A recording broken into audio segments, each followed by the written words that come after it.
Morning. So it's Tuesday morning here today, and yesterday was really quite a big day, and I didn't have time to do the video, and I was just knackered when I got back. But so it's quite early. It's about 6:45. The sun's just coming up. I'm watching the sunrise.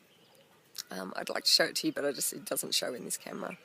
But so yeah, I'm still in my jammies. But yesterday we went out to the village to go and see some of the guardians and the relatives of some of the kids here, of the Suluhisho kids. So that was so basically we saw where the children had come from and the types of life that they would be living if they weren't here with Jacinta. So we went and saw Fiddy, the little one that are playing violin, and his brother Jeffrey. Their parents died from sickness, and they were living with their grandparents in like this one-bedroom little like hut thing, with chickens everywhere and cats and animals, and so we went and saw them, and it was really, really nice because Jacinta was showing them on the grandma and the grandpa on the iPad, Fiddy playing the violin, and they were just so thankful and so grateful that Jacinta had taken them in, because they just couldn't provide for them and look after them, and that was so nice to see it. We also went and saw the other little one, Mother and Churchill. Basically what happened with them was that their mother had another baby. Her mother got pregnant, and then when she had the baby it was twins, and so then it made them have 4 children, and they just couldn't look after them at all, and so Jacinta took them in.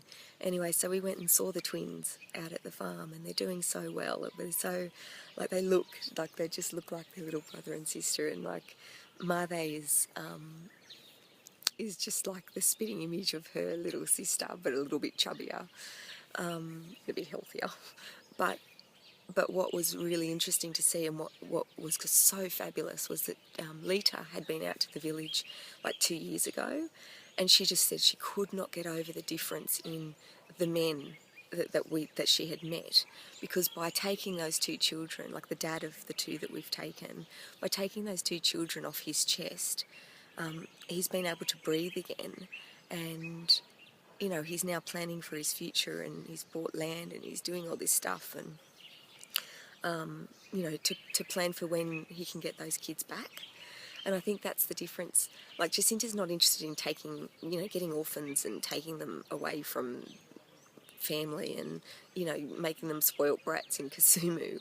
What she's interested in is she wants to be able to take children whose parents can't necessarily look after them, or who are orphaned, or whatever, the guardians can't look after them, but the end goal is always to try and get them back in with their families. So in the school holidays, the kids go back to spend like a week or whatever with their relatives, just so that they're not losing that culture, they're not losing that connection. It was just really, really beautiful thing to do. So yeah, so that was yesterday. I've taken so many photos and so many videos, and I haven't done a blog post in a couple of days because it's just been so manic.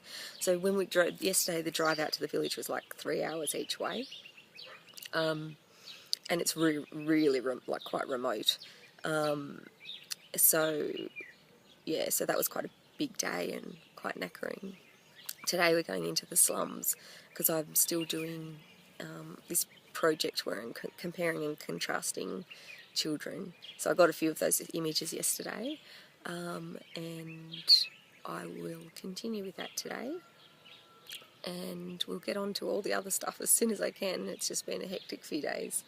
So yeah, I think that's about it. But I'll talk to you soon. I promise I will do these other blog posts on how I spend my days and what I'm eating. Let's just say there's a whole lot of carbs being eaten, a lot of rice, a lot of potatoes, and a lot of quite bad food. And I feel like You know, I need to go on a good protein diet when I get home. But I will speak to you all soon. Okay.